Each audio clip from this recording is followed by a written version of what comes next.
Buenas tardes, a nombre de Fundación Senda le damos la bienvenida a todos y a todas los que están acá con nosotros en la sesión Zoom y también a todos los que nos están viendo en la sesión del Facebook de Senda Chile.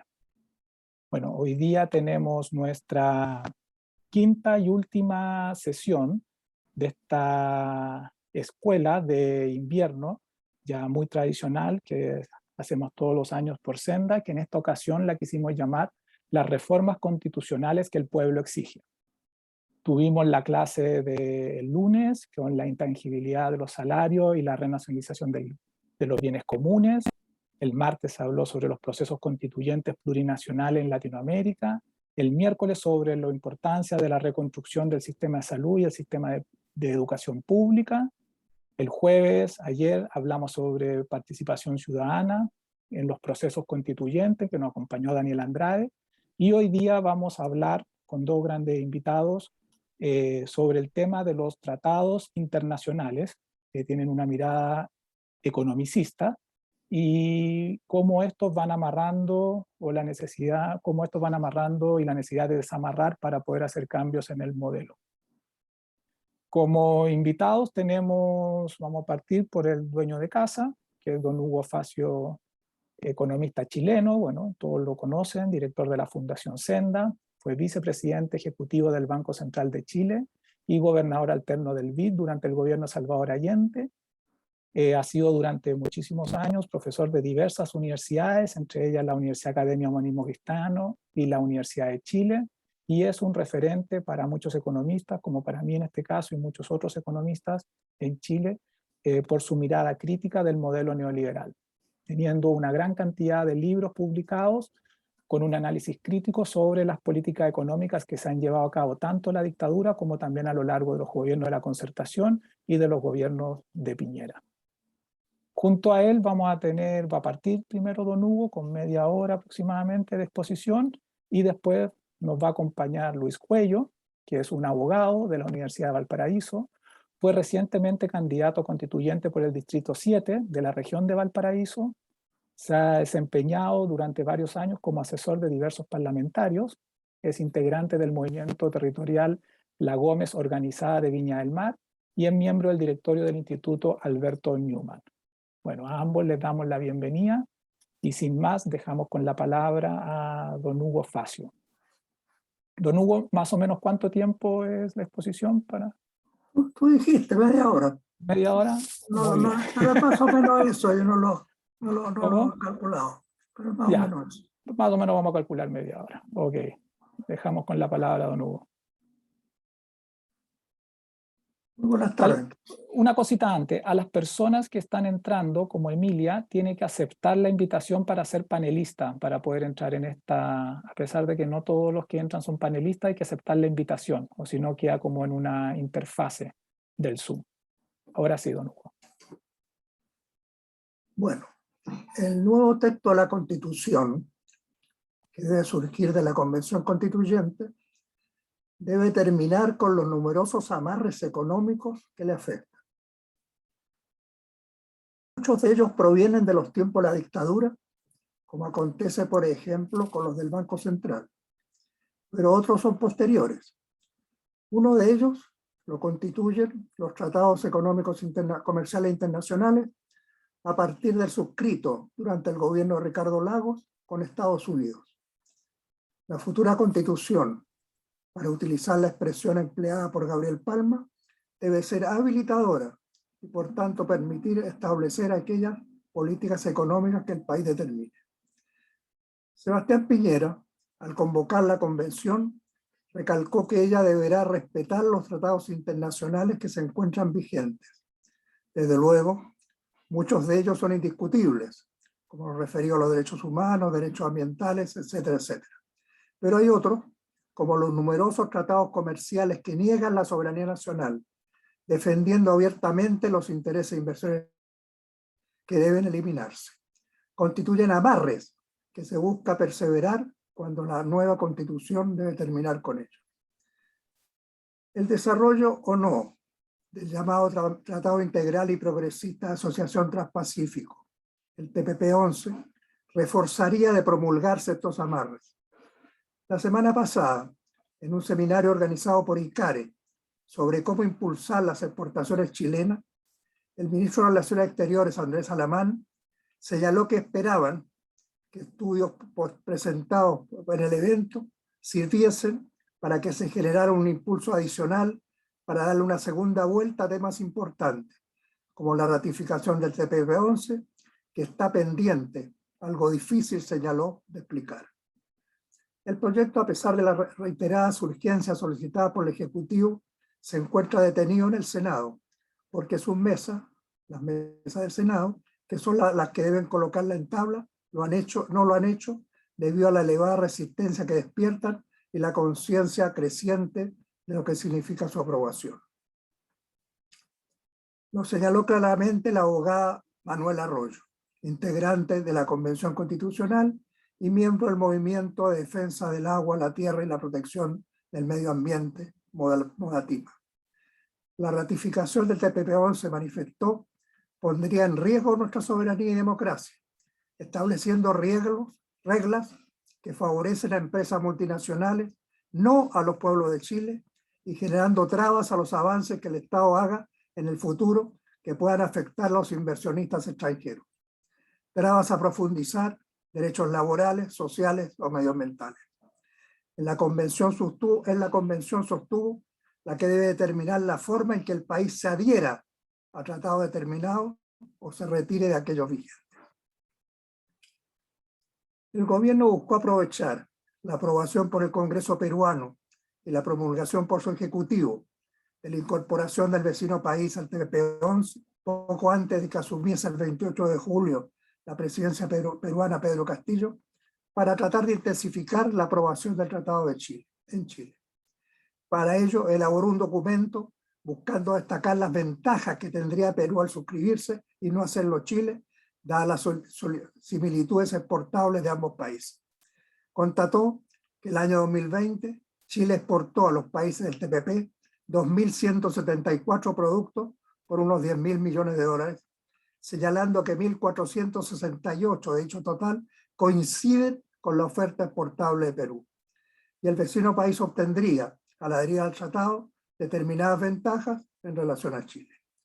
Como es conocido, el país ya tiene acuerdos con los integrantes del TPP y los efectos adicionales a obtenerse de incorporarse a él son por ende limitados y en cambio los factores negativos son muchos. El Mercurio, buscando reforzar argumentos a favor de la aprobación del TPP, al momento de anunciarse la incorporación peruana, entrevistó al presidente de la Sociedad de Comercio Exterior del Perú, Guillermo Ferreiros, preguntándole directamente: con el TPP hoy aprobado, ¿en qué productos y mercados Perú podría tener ventaja respecto a Chile? La respuesta no fue la esperada. Yo no creo, respondió, que Perú saque provecho sobre Chile.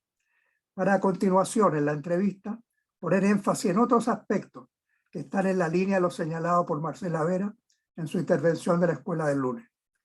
Lo que es increíble, añadió, es que al sur de Perú y al norte de Chile existe posiblemente uno de los polos mineros más importantes del mundo. Y sin embargo, la cantidad de industrias y servicios relacionados a la minería sigue siendo muy pobre. A diferencia de Canadá, Australia, Sudáfrica, nosotros, Perú y Chile, recalcó, deberíamos pasar a tener este polo minero y desarrollar para chilenos y peruanos una industria que no sea solamente para el sector minero, sino también para poder brindar bienes y servicios a otros países. Tratados comerciales suscritos por el país establecen que si el inversionista extranjero considera que se le han cambiado las reglas existentes cuando efectuó la inversión, dañando su rentabilidad, puede demandar que se le recompense por las utilidades que dejará de percibir a futuro. Más aún, de tener que resolverse la diferencia en tribunales que han expresamente marginado a los del país y debe recurrirse a instancias externas creadas para dilucidarla, como el Centro Internacional de Arreglo de Diferencias Relativas a Inversión, el CIADI. El TPP-11 reforzaría este procedimiento cuando estalla en funcionamiento la Convención Constitucional que debe pronunciarse sobre este amarro. El tema de dónde se resuelven los diferendos políticos en tribunales externos o en nacionales se puso a actualidad en estos días por la solicitud de la Sala Penal de la Audiencia Nacional de España a la Corte Suprema de Chile para investigar lavados de dinero efectuados en los años de dictadura por Pinochet, en que aparece comprometido el Banco de Chile, controlado por el Grupo Luxi y el consorcio financiero estadounidense Citigroup. La Fiscalía de la Corte Suprema entregó un informe donde recomendó la autorización. Obviamente, en este caso los abogados del Banco de Chile están en contra, sosteniendo que son los tribunales del país los que tienen en este caso la jurisdicción. Paralelamente, en estos días, en otro juicio, vuelve a aparecer el Banco de Chile. En el proceso por malversación de dinero público y lavado de dinero al excomandante en jefe del ejército, Juan Manuel Fuentealba, se acordó investigar separadamente la responsabilidad penal que tienen bancos e instituciones financieras por los movimientos de recursos efectuados por Fuentealba, que les obligaban a entregar a las instancias controladoras su reporte de operación sospechosa, la cual no se efectuó. La institución financiera utilizada preferentemente por el excomandante en jefe fue precisamente el Banco de Chile. Recurrir a instancias internacionales por diferencias comerciales no es una amenaza a futuro, tiene su historia y hay casos en curso en la actualidad con motivo de la reforma que autorizó a entregar como anticipo en un 10% de la renta vitalicia. La primera presentación fue efectuada el 12 de mayo por el consorcio asegurador estadounidense Ohio National, el cual se acogió al proceso de resolución de controversias establecido en el Tratado de Libre Comercio Chile-Estados Unidos. Este tratado, en un libro que escribimos en 2004, analizándolo, lo titulamos como el amarre del modelo. Se suscribió el 6 de junio de 2003 y entró en vigencia el 10 de enero de 2004. El tratado con Estados Unidos, escribimos, establece expresamente la defensa irrestricta de los privilegios concedidos a esa fecha a las inversiones de capitales estadounidenses. Un artículo del tratado, paradójicamente denominado expropiación e indemnización, establece que Chile no podrá expropiar o nacionalizar una inversión cubierta en el país, es decir, aquella ya existente, sea directa o indirectamente, mediante medidas equivalentes a la expropiación o nacionalización, salvo que sea por utilidad pública, y ello, en este caso, deberá efectuarse de una manera no discriminatoria y garantizándose el pago de una indemnización al valor de mercado. Fue, dijimos, la protección a las inversiones extranjeras existentes a todo evento. Con este articulado, en términos económicos, se buscó hacer inviable cualquier cambio en la estructura de propiedad y hacer imposible en la práctica, por ejemplo, la renacionalización del cobre demandada el lunes en nuestra escuela de invierno. Más aún se estableció que el tratado, que podría llamarse un arbitraje, se estableciese de establecerse cualquier medida tributaria que se considere expropiatoria o como una violación del acuerdo de inversión o incluso una autorización de inversión. En esos días, el representante de comercio estadounidense Robert Selig calificó el tratado como un acuerdo modelo a nivel mundial. En las negociaciones a efectuar se solicitó, va a ser un modelo para muchas cláusulas. Para Estados Unidos, la importancia comercial del acuerdo con Chile fue reducido. Un informe de la Comisión de Comercio Internacional de Estados Unidos, preparado por el presidente Bush, concluyó que tendría en Estados Unidos un efecto muy pequeño e insignificante. Por tanto, el interés era político y en ese momento proporcionaba a Estados Unidos un punto de apoyo muy importante en la perspectiva del Acuerdo de Libre Comercio de las Américas, ALCA, que la Casa Blanca buscaba sacar adelante, así como los trataba de negociarse con otros países. Fue el comienzo de articulados similares en diferentes tratados y que se busca reforzar con el TPP-11. El TLC con Estados Unidos fue suscrito siendo presidente Ricardo Lagos y ministro de Hacienda Nicolás Izaguirre. Contribuyó al punto de partida de otros acuerdos donde se establecieron criterios similares de protección a la inversión extranjera, limitando groseramente la soberanía nacional. En el año 2000, el país tenía tratados comerciales solamente con países integrantes de la Asociación Latinoamericana de Integración, ALADI, y con Canadá. La red de acuerdos con otras regiones del mundo se inició durante la administración Lago, destacando los suscritos con la Unión Europea en 2003 y Corea del Sur en 2005. El pasado 15 de junio se efectuó una segunda presentación de una empresa extranjera apelando a un tratado internacional por la reforma de rentas vitalicias. Lo presentó Chilena Consolidada Seguro de Vida, la séptima empresa en número de pólizas vitalicias otorgadas, filial de la aseguradora suiza Zurich, y se conoció al dar a conocer públicamente la comunicación entregada informando a la Comisión del Mercado Financiero, para el mercado financiero. La presentación se efectúa a los ministros de Hacienda y Relaciones Exteriores, donde se solicita formalmente del inicio al periodo de consulta por el Estado de Chile al amparo de lo dispuesto en el artículo 9 del acuerdo con la Confederación Suiza sobre la promoción y la protección recíproca y su protocolo, afirmando que el anticipo a efectuar del 10% de las rentas vitalicias vulnera la intangibilidad de los contratos, el derecho a propiedad y otros derechos fundamentales. Por tanto, los mencionados procesos de consulta con el Estado se encuentran en plena ejecución, teniendo cada uno un plazo de 6 meses para alcanzar o no un acuerdo, lapso que se extiende hasta el último trimestre de 2021, cuando tenga lugar la segunda vuelta de la elección presidencial y encontrándose en desarrollo el proceso de convención constitucional. Otras empresas de renta vitalicia, por la misma razón, han recurrido al Tribunal Constitucional.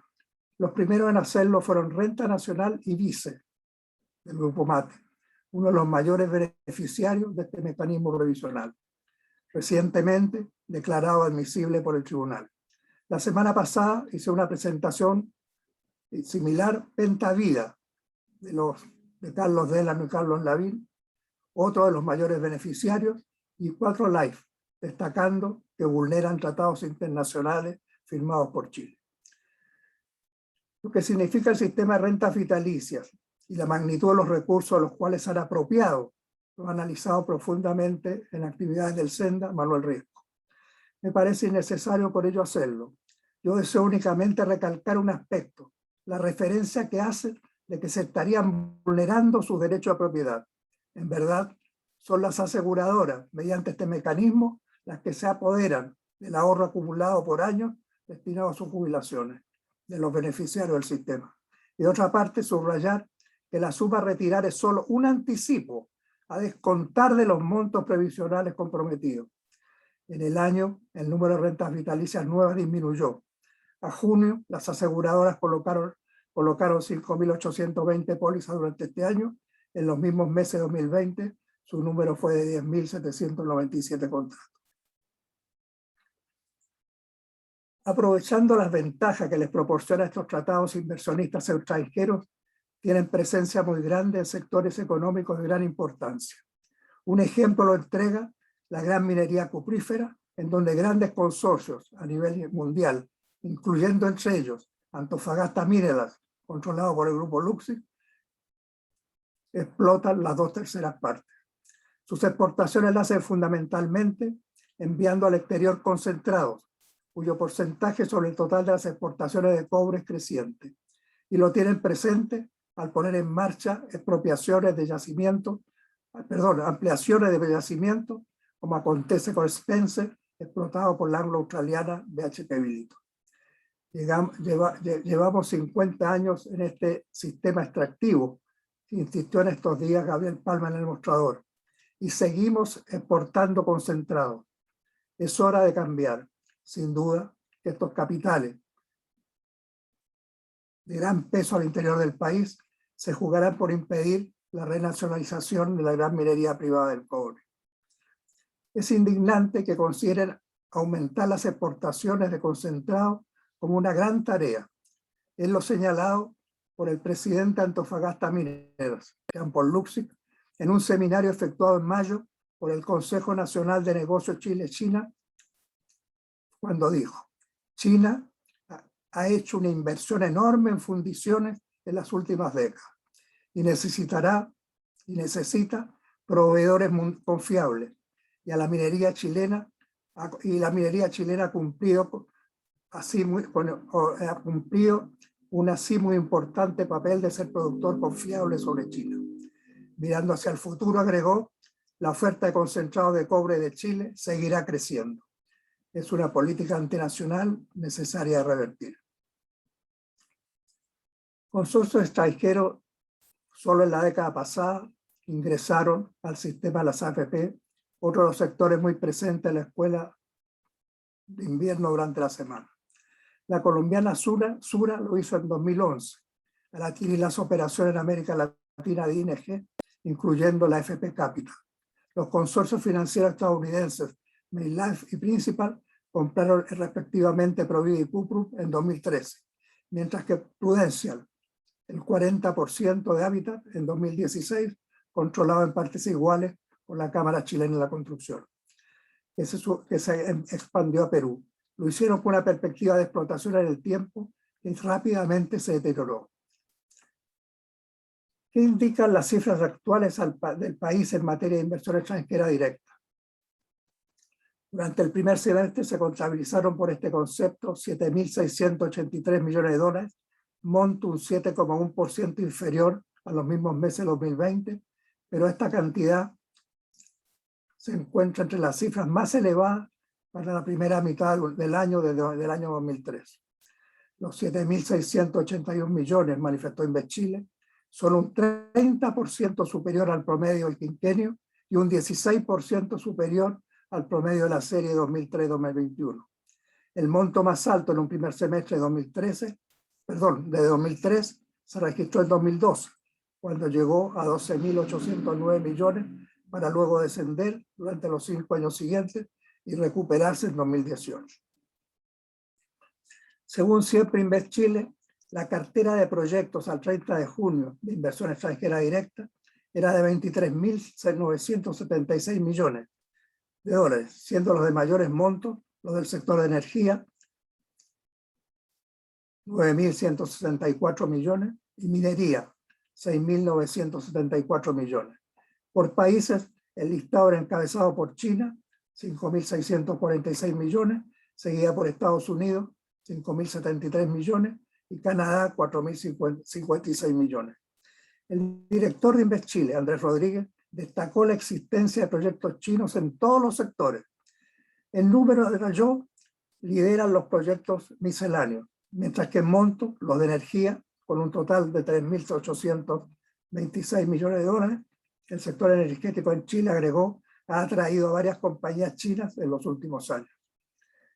La semana pasada, la Comisión Económica para América Latina y el Caribe, la CEPAL, entregó su informe anual de inversión extranjera directa, constatando que en la región, o sea, en América Latina y el Caribe, durante 2020, un año de pandemia y recesión, se contrajo en 34,7%, anotando 105.480 millones de dólares.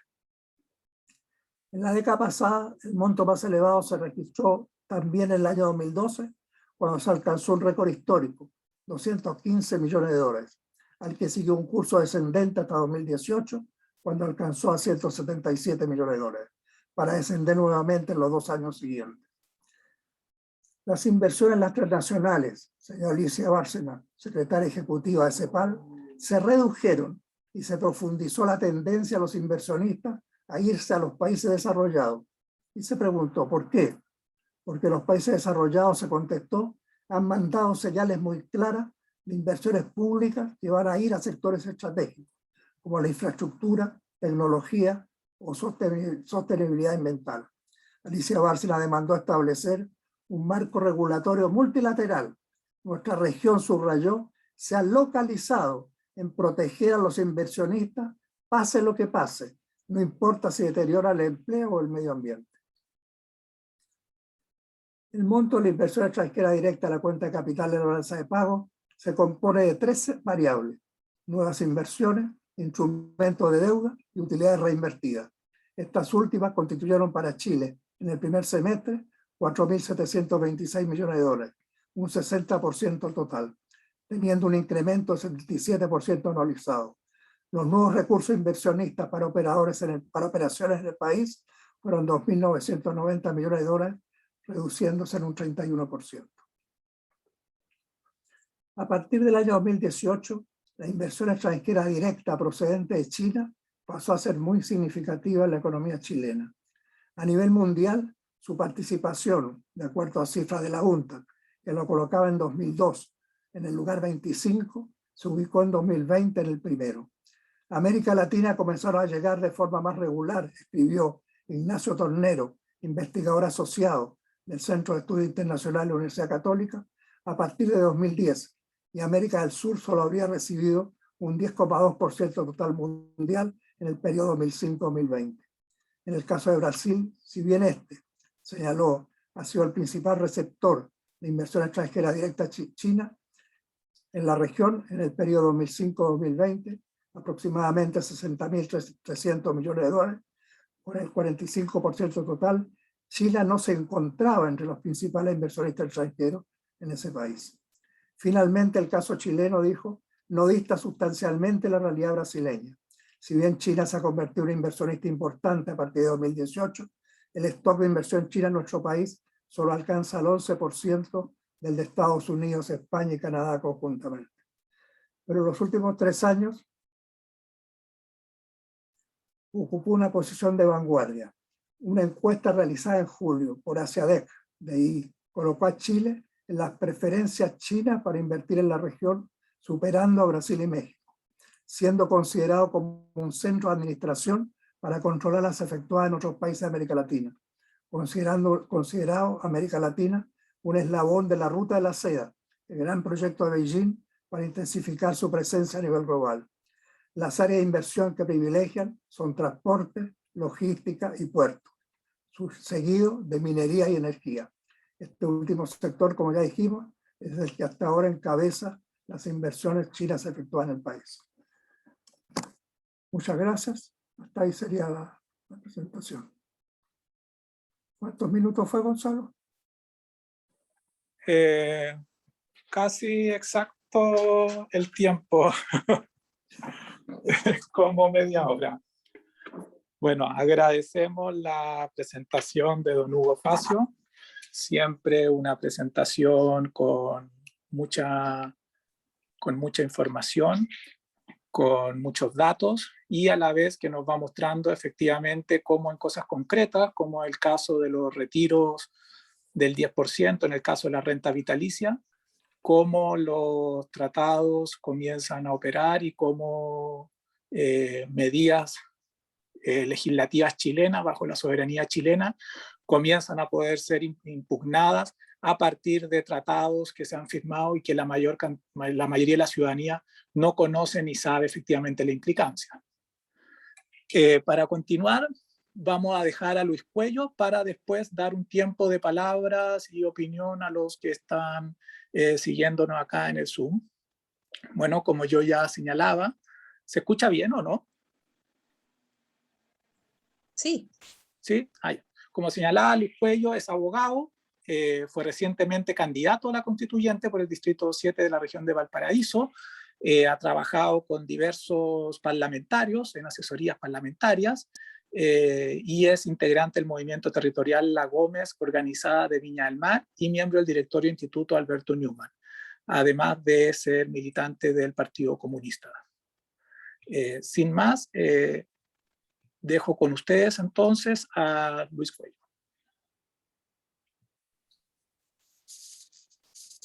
Bien, bueno, muy buenas tardes a todos y a todas. Agradezco la invitación a exponer en esta escuela de invierno de Senda.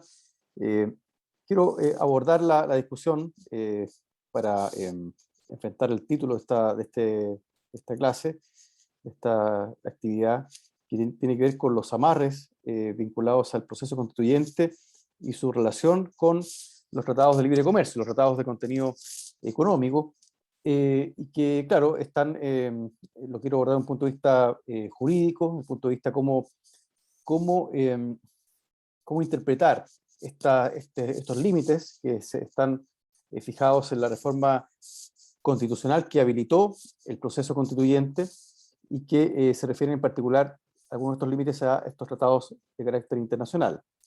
Y para ello, bueno, quisiera hablar primero respecto de las implicancias, más bien las referencias de política exterior en la nueva Constitución. Enseguida, respecto de cuáles son los mecanismos de neutralización del poder constituyente. También respecto de un enfoque de derechos humanos para poder pensar en cómo la nueva Constitución podría cambiar el modelo de desarrollo.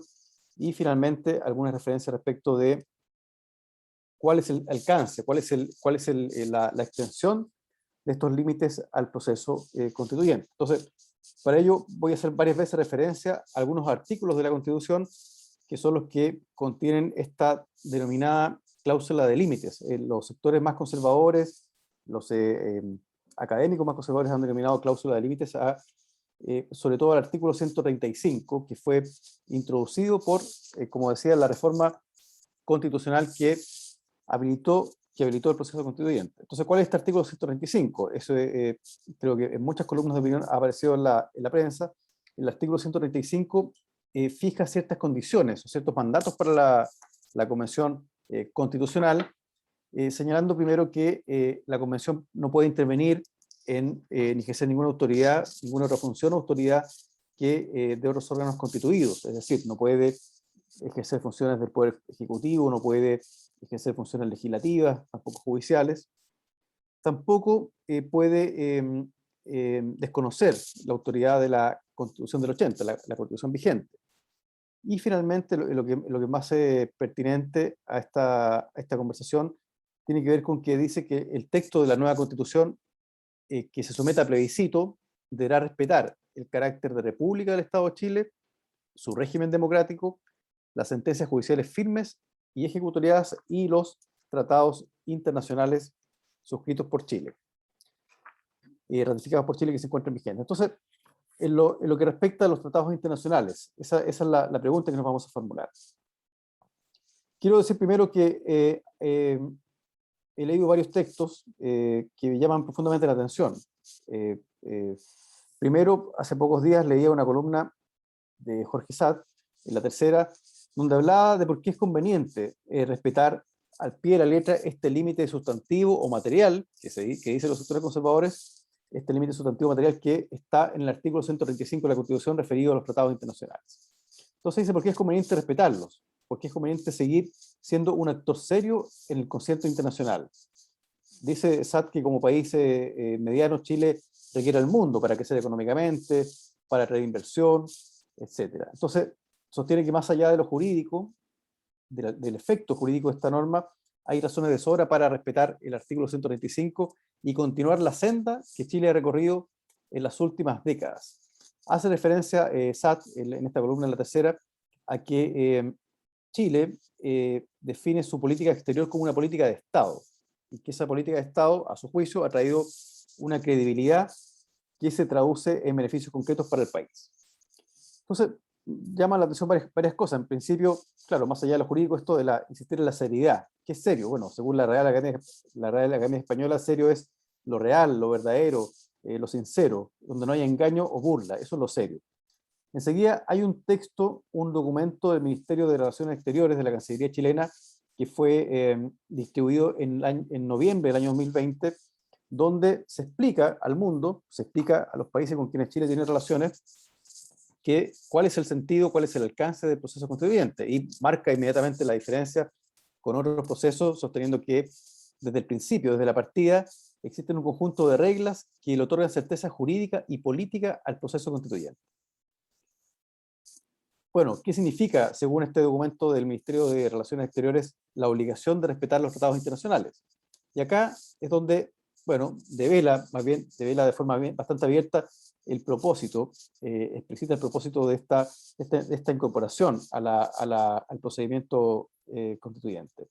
Dice que esta norma del artículo 135 es una confirmación de la política de Estado. Nuevamente surge esto de la política de Estado, que ha sido llevada adelante por todos los gobiernos del retorno a la democracia, los gobiernos de la Concertación y la derecha, y conforme al cual la apertura al exterior es uno de los pilares del desarrollo chileno.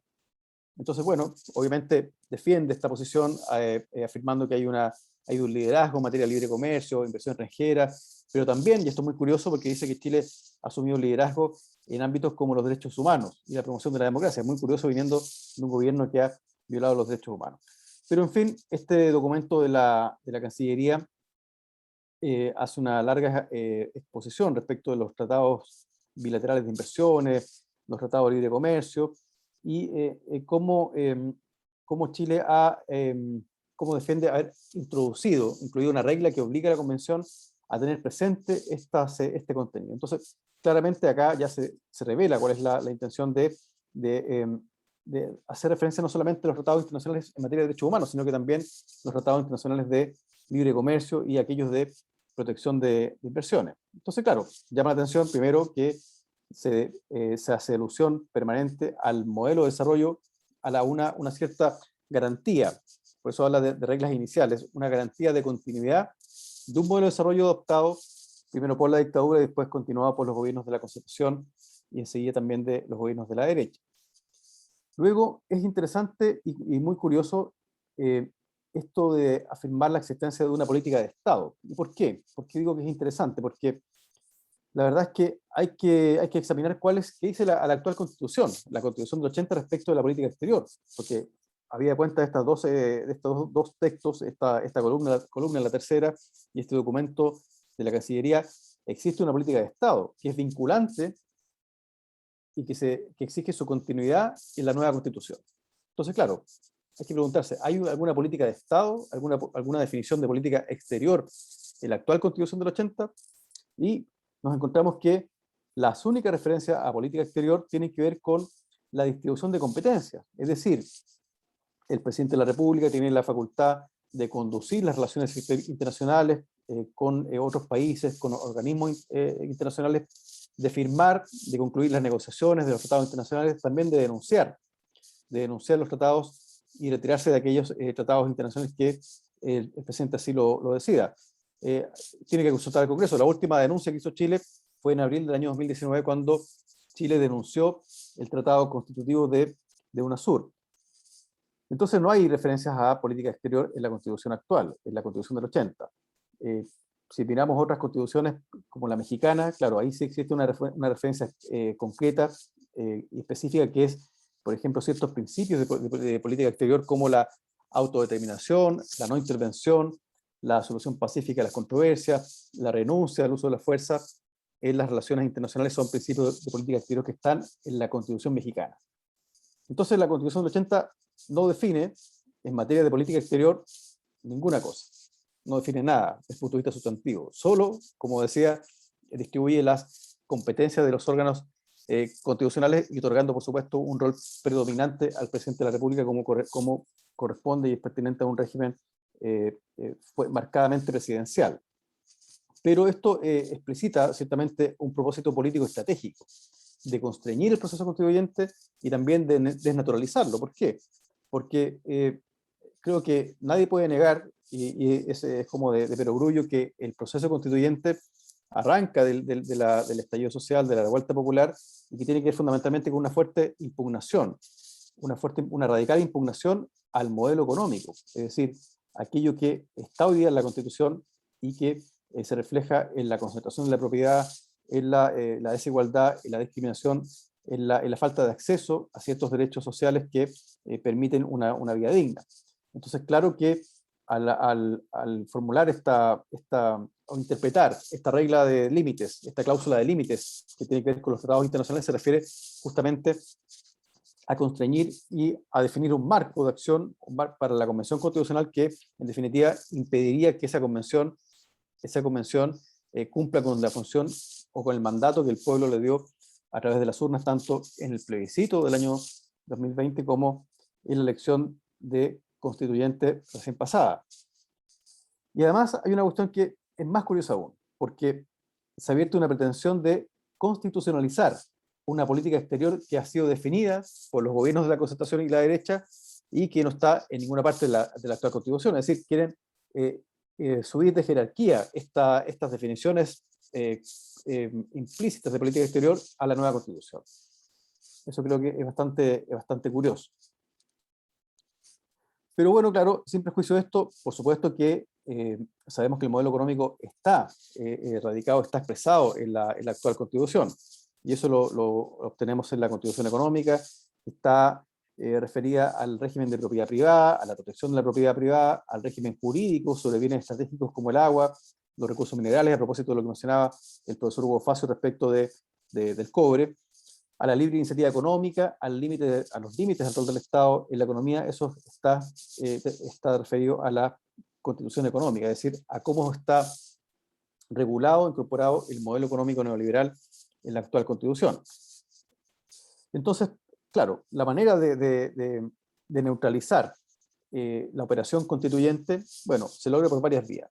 Una vía tiene que ver con el establecimiento de un quórum de 2/3, y la otra vía tiene que ver con esta norma, esta incorporación respecto de la obligación de la Convención de respetar los tratados internacionales.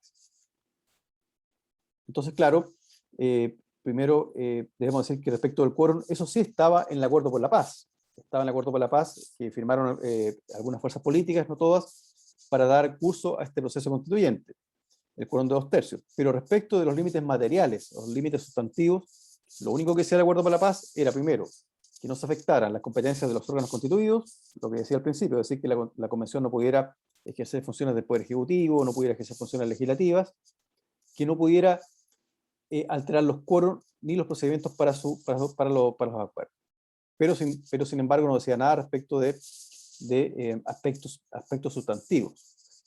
Entonces fue la comisión técnica que conformaron las fuerzas políticas que suscribieron el Acuerdo por la Paz, las que incorporaron estos límites sustantivos que tienen que ver con el respeto del carácter de república del Estado de Chile, al régimen democrático, a las sentencias judiciales y a los tratados internacionales. Entonces, el alcance, el sentido de establecer esta limitación, sin duda que tiene que ver con varias definiciones que son estratégicas. Primero, cómo se afecta el régimen previsional, el régimen de pensiones, la minería, la propiedad del agua, la provisión de salud, educación, de servicios sanitarios y eléctricos. Ese sin duda es el alcance, más bien hacia allá apunta esta incorporación, este límite material que se hace a la Convención Constitucional que va a ejercer el poder constituyente, como vamos a ver un poco más adelante, respecto a si se puede o no limitar el poder constituyente, y el poder constituyente originario en particular. Entonces, algunos autores, algunos académicos conservadores que defienden esta idea, en realidad llegan a plantear, como Matos, por ejemplo, que aquí hay una revolución imposible, que realmente la Convención no va a poder cambiar significativamente el modelo económico, que vamos a seguir viviendo en una sociedad de libre mercado donde se proteja la inversión extranjera de forma exorbitante, con todas estas reglas de no discriminación para los nacionales. Creo que eso es lo que sostienen los autores conservadores, y por lo tanto que para ellos se sirven de esta mención. Pero también podemos ver otras perspectivas. Si uno examina esta cuestión desde un punto de vista de los derechos humanos, claro, se puede sostener que hay ciertos límites que pudieran pesar sobre la Convención en materia de respeto al sistema internacional, al derecho internacional de los derechos humanos, y acá creo que hay una vinculación también con la cuestión del modelo económico, con la cuestión del modelo de desarrollo. Porque en el marco del proceso constituyente, lo que ha estado como eje de la discusión, lo que ha estado sobre la mesa tiene que ver con la importancia o el eje de los derechos humanos como los derechos fundamentales a partir del principio de intangibilidad de los derechos humanos. Hasta la primera mitad del siglo pasado, la mayoría de las constituciones solamente respondían a la pregunta de cómo estructurar, cómo distribuir el poder. Había unas ciertas obligaciones de libertades negativas del Estado, pero eso fue siendo modificado y cambiado en la segunda mitad del siglo. Y por ejemplo, en la Ley Fundamental de Alemania se señala, por ejemplo, que respecto a la obligación del Estado, que la dignidad humana es intangible y que respetarla y protegerla es una obligación de todo poder público. Entonces, claro, hoy día la discusión constituyente sin duda tiene la obligación de establecer los derechos humanos como un eje del nuevo ordenamiento constitucional, que traiga o que constituya, que configure un Estado social de derecho, un Estado de bienestar tal vez, que amplíe el catálogo de derechos económicos, sociales, culturales, medioambientales, y que restrinja la intervención del mercado en los bienes y servicios públicos, además de establecer también un mecanismo de garantía de derechos fundamentales que sea mucho más robusto, que sea más fuerte, que consolide el deber y también la posición de garante del Estado frente a los derechos humanos. Entonces, por ejemplo, el Alto Comisionado de Naciones Unidas para los Derechos Humanos sostuvo hace algunos años que los principios internacionales de derechos humanos están intrínsecamente vinculados al logro de la igualdad sustantiva. Entonces, esto creo que es muy interesante porque se vincula justamente con la definición o configuración del modelo económico y el modelo de desarrollo. Que ciertamente que el actual modelo de desarrollo no asegura, ni con mucho, está muy lejos de asegurar la igualdad sustantiva. Y más bien, creo que hay consenso respecto a que el actual modelo de desarrollo es un obstáculo que es estructural y que produce discriminación, produce marginalidad, produce exclusión. Entonces, esta referencia que hace el Alto Comisionado, claro que es interesante porque la igualdad sustantiva exige, requiere, hace indispensable una modificación radical y sustancial del rol del Estado en la economía, de la protección de la propiedad privada, de la administración y la conservación de los bienes comunes. El derecho a propiedad es un elemento fundamental en la constitución económica y en el modelo económico neoliberal. La protección del derecho a propiedad en Chile, en la actual constitución, es exagerada, es el derecho más protegido que existe en la constitución. Entonces es el elemento clave, el elemento estratégico de la constitución económica, y que además, bueno, es el derecho que es más invocado por las empresas, por los inversionistas extranjeros para reclamar acciones del Estado, políticas regulatorias que implican, que impactan en sus utilidades. Claro, un ejemplo que fue el que dio hace un rato el profesor Hugo Facio, que tiene que ver con la impugnación que están haciendo las aseguradoras respecto del retiro del 10% de las rentas vitalicias. Claro, están alegando fundamentalmente el derecho de propiedad. Y el derecho de propiedad no solamente se alega cuando existen expropiaciones directas, sino que también bajo la figura de una expropiación indirecta que puede estar constituida por regulación o una actividad económica que impacta en estas utilidades. Entonces, es fundamental que la nueva Constitución, claro, cambie el enfoque del derecho de propiedad, de algún modo incorpore otras dimensiones de este derecho de propiedad, como lo hacen también otras experiencias comparadas, que hablan de la propiedad no como propiedad privada, sino que incluye la propiedad social o la propiedad pública. Bueno, como el caso de Canadá, donde la Carta de Derechos y Libertades no reconoce explícitamente el derecho de propiedad privada. Bueno, dicho esto, creo que es importante para efectos de poder hacer una interpretación, una lectura de cuál va a ser el sentido de esta restricción, de esta limitación que ha establecido la reforma constitucional de 135, cuál es hasta dónde puede llegar el poder constituyente. ¿Y qué es el poder constituyente? Primero hay que hacer una distinción muy fundamental, que es la distinción entre poder constituyente originario y derivado. Quiero partir por el derivado, para entenderlo mejor. El poder constituyente derivado es aquel que habilita a reformar la actual Constitución. Por ejemplo, el Congreso Nacional, o sea, los poderes colegisladores, el presidente de la República, el Congreso Nacional pueden modificar la Constitución, ya no como colegisladores, sino que como forma de ejercer el poder constituyente derivado. Pero el poder constituyente originario, según Vidal Campos, que es un jurista argentino, es la competencia, la capacidad o la energía para constituir o dar constitución al Estado, o sea, para organizar al Estado. Entonces, es originario ¿por qué?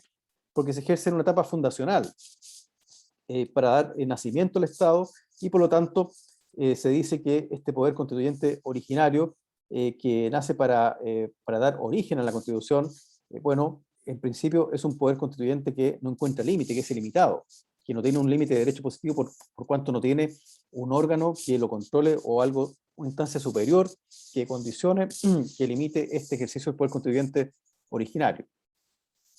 Si pensamos en la dictadura, claro, ejerció el poder constituyente originario y no tuvo ningún límite de carácter material. Ahora, claro, uno puede pensar los límites materiales tal vez de la Constitución del 80, o más bien los límites que enfrentó la dictadura, como poder constituyente originario, uno puede pensar, por ejemplo, en la reforma que nacionalizó el cobre, porque esa reforma se mantuvo con la misma redacción en la Constitución del 80, claro.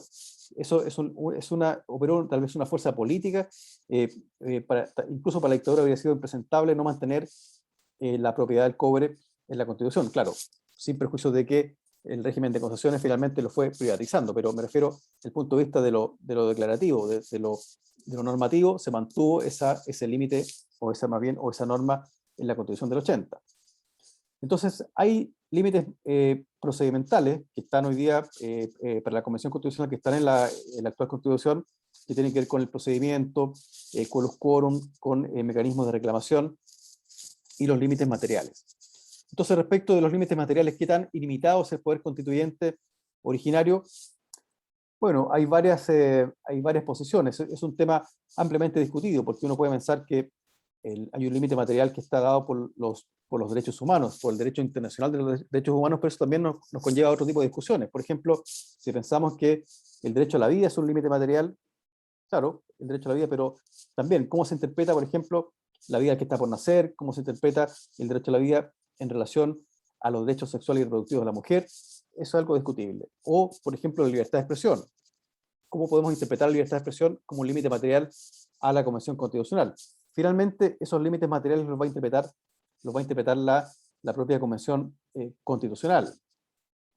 Pero lo que hace la Constitución, el artículo 135, al señalar de forma muy genérica el respeto a los tratados internacionales, bueno, aparentemente acá podría haber incluso un retroceso, porque el año 89 se incorporó una norma a la actual Constitución que establece como límite a la soberanía los tratados internacionales de derechos humanos. Es decir, los tratados internacionales de derechos humanos tienen una jerarquía especial, superior a cualquier otro tratado. Entonces, al referir el artículo 135 a los tratados internacionales como sin más, sin apellido, bueno, aparentemente quisiera o tiene la intención de ponerlos todos al mismo nivel, o sea, de elevar incluso la jerarquía normativa de un tratado de libre comercio, por ejemplo, un tratado de protección de inversiones con rango constitucional.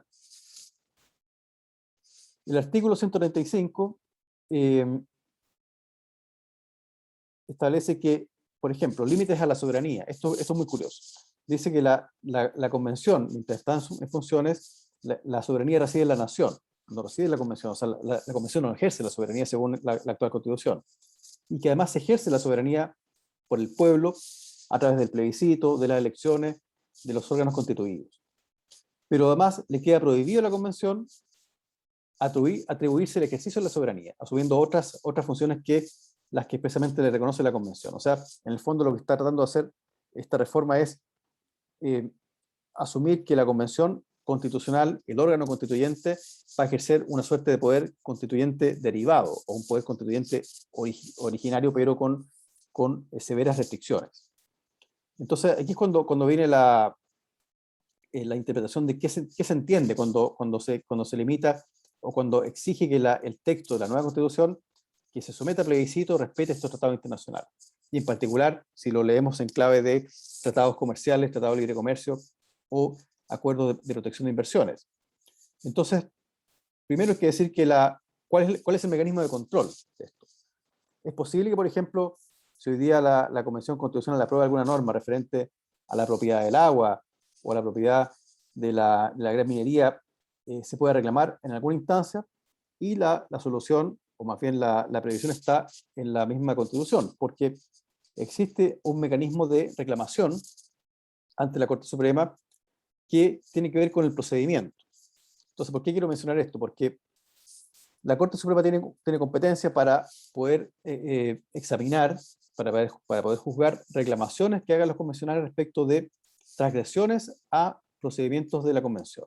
Entonces, por ejemplo, una cuestión que puede ser debatida en la Corte Suprema es si la Convención en su reglamento modifica el quórum. Eso podría ser motivo de un reclamo ante la Corte Suprema, y para ello se requiere que un cuarto de los convencionales constituyentes firmen este requerimiento.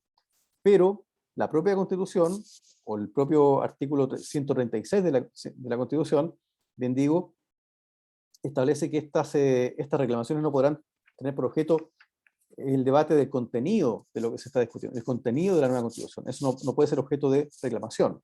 Y al mismo tiempo hay una norma que se expresa que establece que no podrá interponerse la reclamación respecto del inciso final del artículo 135 de la Constitución. Es decir, expresamente se le cierra la puerta a que, por ejemplo, alguien quiera discutir en la Corte Suprema de una norma constitucional, una norma que está siendo redactada en la Convención Constitucional, esté transgrediendo algún contenido de un tratado internacional, de un tratado de libre comercio. Eso no es posible porque la propia Constitución, en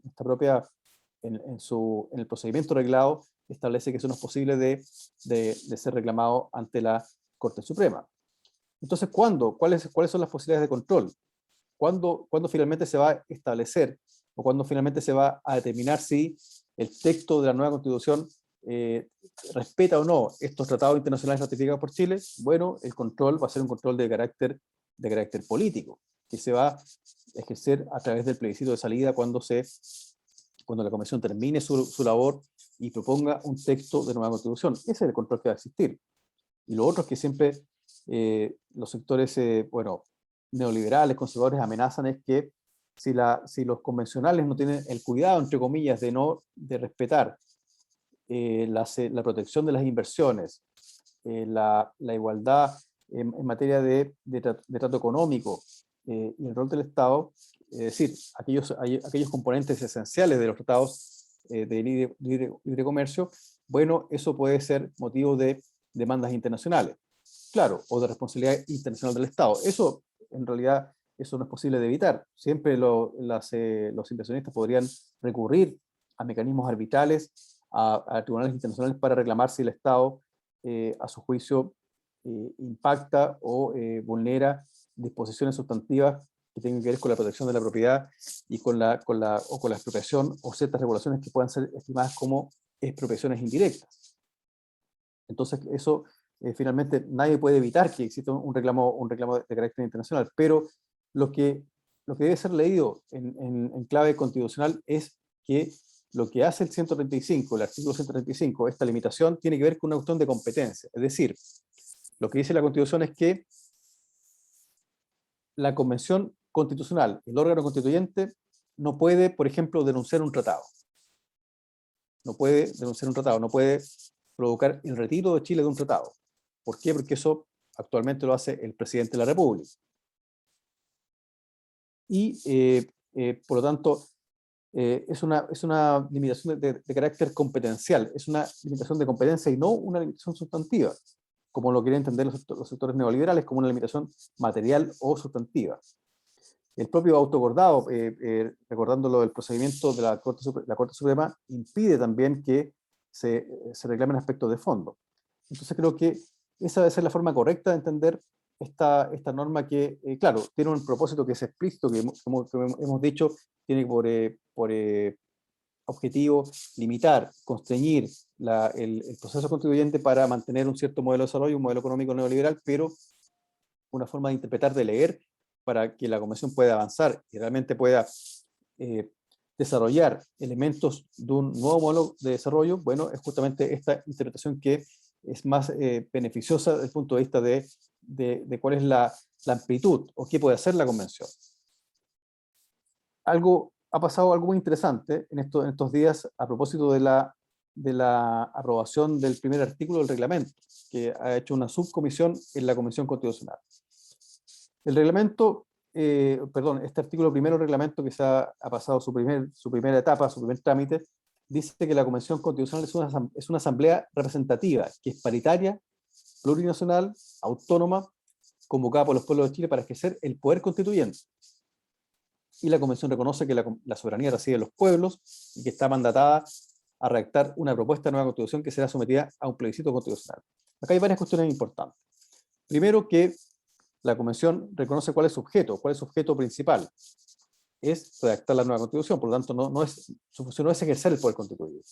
Pero también, si uno examina cuál es el sentido de este artículo, nos damos cuenta que finalmente los límites materiales, los límites sustantivos que se están imponiendo a la Convención, bueno, es la propia Convención la que va a definir políticamente, de acuerdo al juego de las distintas fuerzas políticas en la convención, si va a respetar estos límites o van a ser deportados. Entonces, ¿por qué lo digo? Porque el artículo 136, como decíamos hace un rato, perdón, el 135, impide que la convención se arrogue la soberanía, que se arrogue, porque esta dice la Constitución reside en la nación, pero la convención dice algo completamente distinto. Ahora dice que la soberanía no reside en la nación, sino que reside en los pueblos, y que además esta convención tiene un carácter autónomo y que ejerce el poder constituyente, o sea, está por la vía de la aprobación de este reglamento desbordando los límites. Es un primer paso para desbordar estos límites materiales que están en la actual Constitución y que realmente no vinculan, no son obligatorios para la Convención, puesto que tienen un sentido que más bien de desnaturalizar, de neutralizar el ejercicio del poder constituyente. Entonces, si uno pudiera pensar en estas afirmaciones que han hecho en esta columna de la tercera que leí al principio, o lo que señala la Cancillería respecto de la política de desarrollo, de la política exterior del Estado, que esto es una política de Estado, o la seriedad también como un elemento, como un atributo especial del proceso constituyente, realmente lo que debemos pensar es que la seriedad debe estar dada o debe obligar, debe vincular a la Convención, no ya con una política exterior que puede ser cambiada, una definición de modelo económico que sin duda debe ser cambiada porque ese es el objetivo, ese es el mandato popular.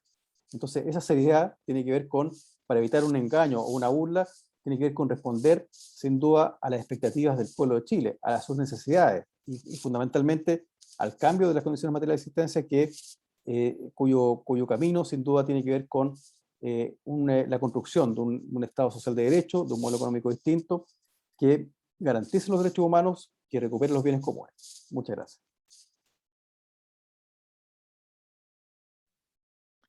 Gracias, Luis. Bueno, una muy interesante presentación. Nosotros no siempre tenemos abogados. Luis ya nos había acompañado en la Fundación Senda en otras ocasiones y siempre es un privilegio tener un gran abogado que pueda explicar más fácil muchas veces, pero tampoco tan fácil, los temas complejos que tiene que ver con todo lo que origina el estar elaborando una nueva constitución. O sea, creo que los conceptos que él nos señala del poder constituyente originario, el poder constituyente derivado, y una serie de elementos que uno, bueno, yo al menos que uno no es tan experto en los temas, no siempre ve los alcances y cómo ello va, qué va significando en el proceso de elaborar una nueva constitución. Bueno, ahora vendría el que quiera hacer, damos la palabra, quien quiera hacer comentarios, quien quiera hacer preguntas. Ojalá que sean, si son comentarios, que no sean tan largos y las preguntas también señalando a quién van dirigidas. Cristóbal, te dejo la palabra. Hola, gracias. Mira, yo quería preguntarle a Luis sobre el tema que pasó en estos días en que se borró la palabra república de un artículo del reglamento, porque según lo que yo entendí de Luis, en el artículo 135 dice que no se puede cambiar el carácter de república de este país. Entonces, perdón, yo no soy abogado, entonces disculpa la poca precisión de mis palabras, pero hay alguna relación, porque si nosotros estamos hablando de un Estado plurinacional, la República va justamente contra eso. Al hablar de la República, uno está hablando de una república, de un grupo de personas, y dejamos de nuevo a los pueblos ancestrales afuera. Si hablamos de un Estado plurinacional, es un Estado que es plurinacional y ya no es república. Pero eso para mí es un poco enredoso. Esa es la pregunta. Gracias, Cristóbal. Si quieres, Luis, lo respondes en unos minutos y damos la palabra enseguida a Tatiana, que también está pidiendo. Sí, claro. Gracias, Cristóbal, por la pregunta. Sí, yo entiendo que me parece que ese puede ser el sentido de esta, no es una eliminación, sino que es una omisión de la palabra república. Ahora, yo tengo la siguiente duda al respecto, porque la verdad es que la república se refiere a la forma de gobierno. Entonces, la forma de gobierno, habitualmente en doctrina se entiende la república como en oposición a un régimen monárquico. Es decir, una república es un sistema, un régimen de gobierno donde todos son iguales ante la ley, donde no existe una clase privilegiada desde el punto de vista del estatus jurídico. Esa es una república. Entonces, más bien, lo que yo entiendo es que el carácter de Estado eh, plurinacional, bueno, se contrapone, rivaliza con el Estado actual, con un Estado donde hay una sola nación, la nación chilena, en este caso que está en la actual Constitución. Pero me parece que tiene que ver algo con eso, porque justamente esto fue propuesto, si no me equivoco, por una convencional constituyente de escaño reservado. Entonces, tal vez tenga que ver con reforzar este carácter de Estado plurinacional, pero no me cabe duda que la convención va a hacer una propuesta de texto que mantenga el carácter de república desde el punto de vista de la ausencia de privilegios, que ese es el sentido de un régimen republicano de gobierno. Pero me parecía interesante mencionarlo y también creo que esta redacción, porque aquí hay un ejemplo claro de que finalmente las normas o todas estas limitaciones que se han querido intentar, creo que eso es una señal interesante, ¿ah? De cómo se desbordan estos límites ya desde el inicio. Entonces creo que eso, a propósito de lo que hemos conversado hoy día respecto de si Chile va a mantener toda esta elevada protección a la inversión extranjera a través de los tratados de libre comercio, los tratados de inversiones, para cautelar un modelo económico que ya cayó en la absoluta ilegitimidad, que está impugnado fuertemente, creo que es una señal política que debe ser tomada con mucha atención. Gracias, Luis. Le damos la palabra a Tatiana, que tiene la mano levantada. Gracias, Gonzalo. Luis, Gabriel Palma hace un tiempo habló de que una de las formas de zafarnos de los acuerdos comerciales que habían dejado amarrados, digamos, que la Constitución la íbamos a escribir, pero no nos íbamos a salir de los acuerdos comerciales, habló de la renuncia de los tratados. Tú también lo mencionaste y diste como ejemplo el tema de UNASUR. Me gustaría saber un poco, aun cuando se sale un poquito de lo que conversamos, qué argumentos se dan, qué argumentos se dieron. Todos sabemos que era un movimiento muy de izquierda, UNASUR, como Mercosur, Alianza del Pacífico de derecha.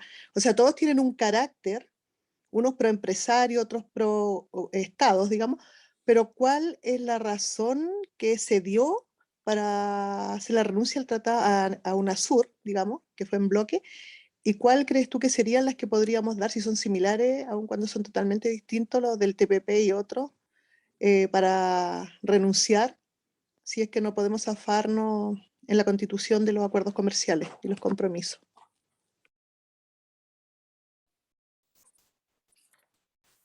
Muchas gracias, Tatiana. Bueno, respecto a UNASUR, esa fue claro, la constitución actual radica la conducción de las relaciones internacionales en el presidente de la República. Él tiene la iniciativa, el impulso en materia de relaciones exteriores. Entonces, el presidente propone al Congreso Nacional la aprobación de los tratados, pero también tiene la facultad exclusiva para denunciarlos o retirarse de algunos tratados. Entonces, el caso de UNASUR, esa fue una decisión política de Piñera, y la explicación que dio, el fundamento que dio, es que UNASUR estaba en ese momento acéfalo y claro, tiene que ver con un ciclo político que fue cambiando, porque UNASUR nació al calor de los gobiernos progresistas de la década ganada, los gobiernos de Kirchner, Argentina, de Evo, de Correa, de Chávez. Entonces, UNASUR tiene que ver con una mirada de integración latinoamericana que, claro, se oponía y que rivalizaba con esta construcción neoliberal de los tratados de libre comercio. Pero claro, como vino una época de restauración conservadora, claro, coincidió, claro, esa restauración conservadora debilitó de un modo muy fuerte esta construcción de otro polo, esta construcción de política multipolar en América Latina, y esa fue la explicación que dio Piñera para denunciar el tratado constitutivo de UNASUR. Ahora, ¿qué puede hacer la convención? Claro, en definitiva, yo creo que la convención lo que puede hacer para saltarse esta condición, este condicionamiento que hace el Acuerdo por la Paz, no, ni siquiera el Acuerdo por la Paz, sino que fue la reforma constitucional, creo que la Convención es plenamente soberana para establecer reglas que tengan que ver con los elementos estratégicos y claves del modelo económico. Es decir, la Convención perfectamente puede, por ejemplo, nacionalizar el cobre, cambiar el régimen jurídico del agua para que sea un régimen de carácter público, para que sea un bien nacional de uso público, para que sea un derecho humano, por ejemplo. Eso lo puede hacer la Convención. Yo creo que la Convención lo que no podría hacer es, por ejemplo, no podría denunciar un tratado, no podría retirarse de un tratado internacional, pero sí creo que perfectamente puede modificar los aspectos del modelo de desarrollo que van a tener una consecuencia desde el punto de vista de las relaciones comerciales de Chile con otros estados o con ciertos grupos de estados. Entonces, me parece que ese es el papel fundamental de la Convención, desde el punto de vista del mandato o del origen del proceso, que tiene que ver con la revuelta popular, es ciertamente cambiar estos componentes, y eso va a tener una consecuencia, pero lo importante es que la Convención no sienta como un límite, es decir, la Convención no se inhiba de hacer estas transformaciones que la sociedad demanda en función de que va a estar amenazado Chile de ser demandado en tribunales internacionales o arbitrales. Una Gracias, cosita, Luis. Sí, Tatiana. según lo que entiendo, Luis, la convención sí puede decir el agua es un derecho humano, y al gobierno, al próximo gobierno, le compete seguir o no en los tratados. O sea, son cosas distintas que van por distintos caminos. ¿Sí? Así es, incluso la Convención podría cambiar también las competencias, puede, no sé, darle un mayor papel, por ejemplo, al Congreso Nacional en materia de denuncia de tratado, podría exigir que lo apruebe, por ejemplo, porque, por ejemplo, o sea, la denuncia que hizo Chile del Tratado de UNASUR solamente fue informada al Congreso, y el Congreso da su opinión, pero es una opinión que no es vinculante. Por ejemplo, la Convención Constitucional podría establecer que en la nueva Constitución el Parlamento unicameral, que ojalá que tengamos un Parlamento unicameral, tenga que aprobar el retiro o denuncia de un tratado, por ejemplo. O sea, puede cambiar el mecanismo de distribución de competencias, pero claro, como dices tú, esto va a ser rol de las futuras autoridades que van a ser establecidas en la nueva Constitución. Gracias, Luis. Creo que es importante siempre recordar que la Constitución es el marco general, y por lo tanto todas las leyes tienen que regirse una vez cambiada la Constitución y ser coherente con la nueva Constitución y con lo que la nueva Constitución va a señalar. Y por lo tanto, si la nueva Constitución señala en ese caso que el agua es un bien público, o hace algunos señalamientos, van a tener que adecuarse todas las normas internas a la Constitución también.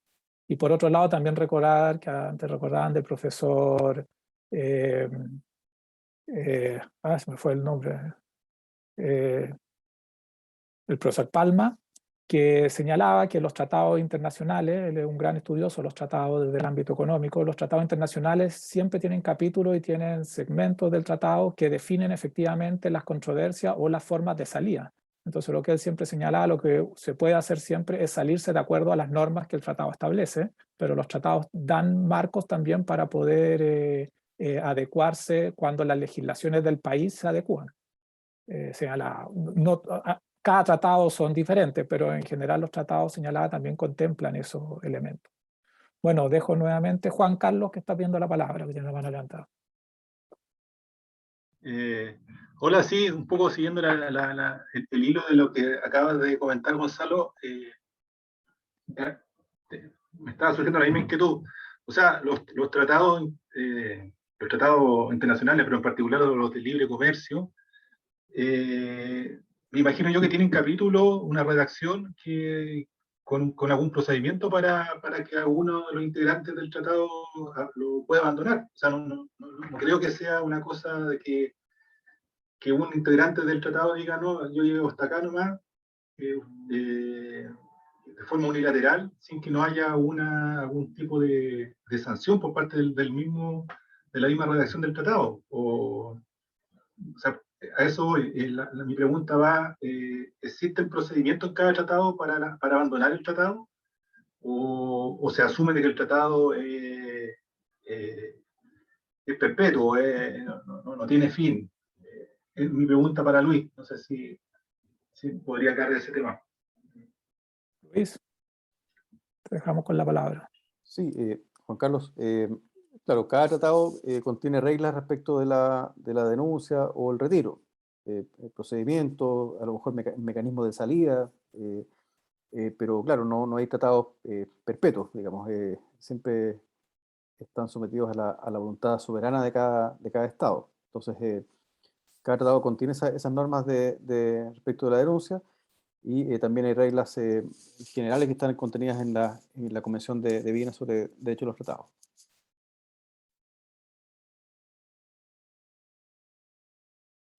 Gracias. Tal vez agregar que algunas veces esas salidas implican indemnizaciones que lo hacen muy altas, que hacen que los países queden un tanto amarrados.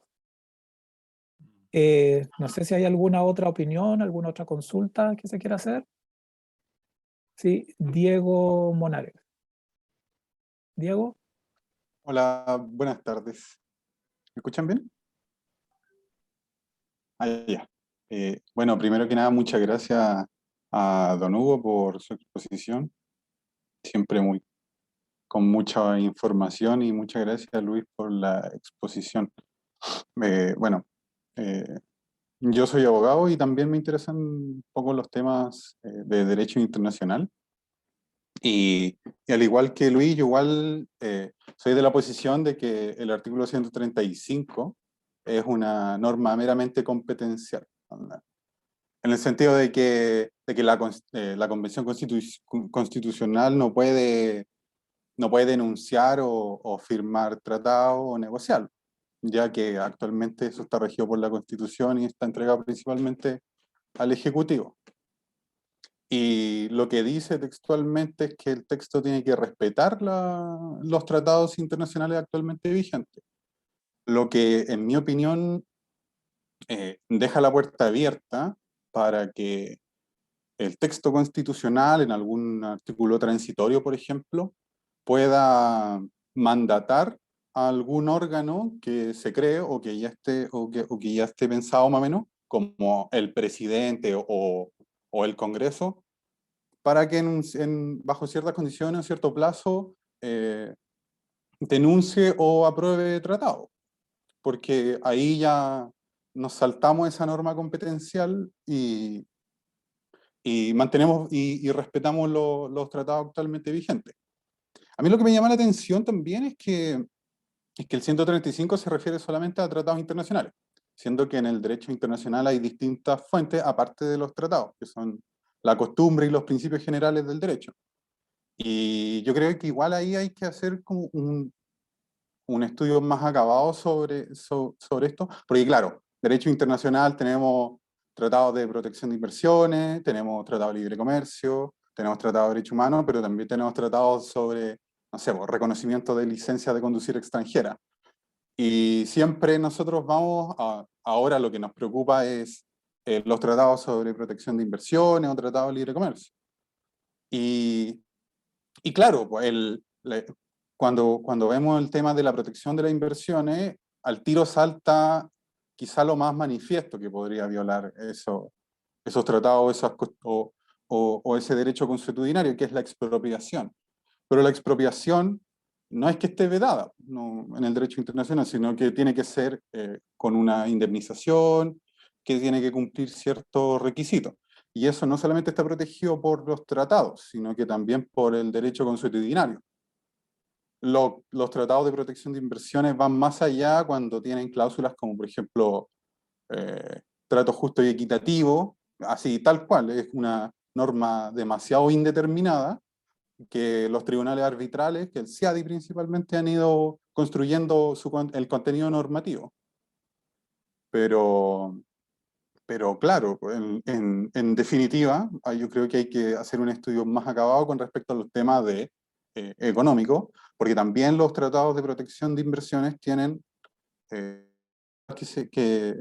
no sé cómo se dirá en español, pero son sunset clauses, que son cláusulas como del atardecer, que indican de que el contenido, como las protecciones que indica el tratado, perviven luego de que son denunciados. En algunos casos son, entre comillas, razonables esos plazos, 3, 5 años, pero me parece que, por ejemplo, con el tratado con España son 20 años. Entonces, claro, también hay que ver, yo creo que ser como más estratégicos en esto. Porque, por ejemplo, los bolivianos, Bolivia, denunció el tratado del CIADI, que es como dijo don Hugo, el centro para resolver diferencias relativas a inversiones. Y claro, quedan otras sedes, como lo que le dicen arbitrajes ad hoc, bajo ciertas reglas que son, no sé, pues está la Cámara de Comercio de Estocolmo, están reglas UNCITRAL, que pertenece a Naciones Unidas. Y claro, Bolivia había denunciado el acuerdo del CIADI y ya no ya no podían demandarlo ante el CIADI, en el CIADI, pero sí le demandaron a Bolivia en otras sedes. Y ahí lo que hicieron fue, en muchos de los casos, negociar pago de compensaciones, que en muchos casos fueron más baratas que seguir en un litigio y tener que compensarlo. Y además de los gastos que significa contratar abogados que están dedicados a eso y son siempre los mismos, y una vez en un momento son abogados de una empresa, en el otro momento son árbitros y así sucesivamente. Y, y claro, yo creo que ahora yendo al tema de la Constitución como en particular, creo que también comparto la posición de Luis cuando dice que es una norma meramente competencial. Además, porque que el texto de la Constitución viole un tratado internacional sería muy difícil, porque si vemos, como dijo Gonzalo, que las normas son muy generales, para que haya responsabilidad del Estado por un hecho internacionalmente ilícito, habría que haber primero una violación y después atribuirlo, esa violación al Estado. Y en ese caso, para un inversor extranjero tendría que sufrir un daño. Y no solamente por el mero hecho de que en la Constitución diga de que se van a expropiar, por ejemplo, las minas de cobre de tales magnitudes, eso no es atentatorio de un tratado internacional.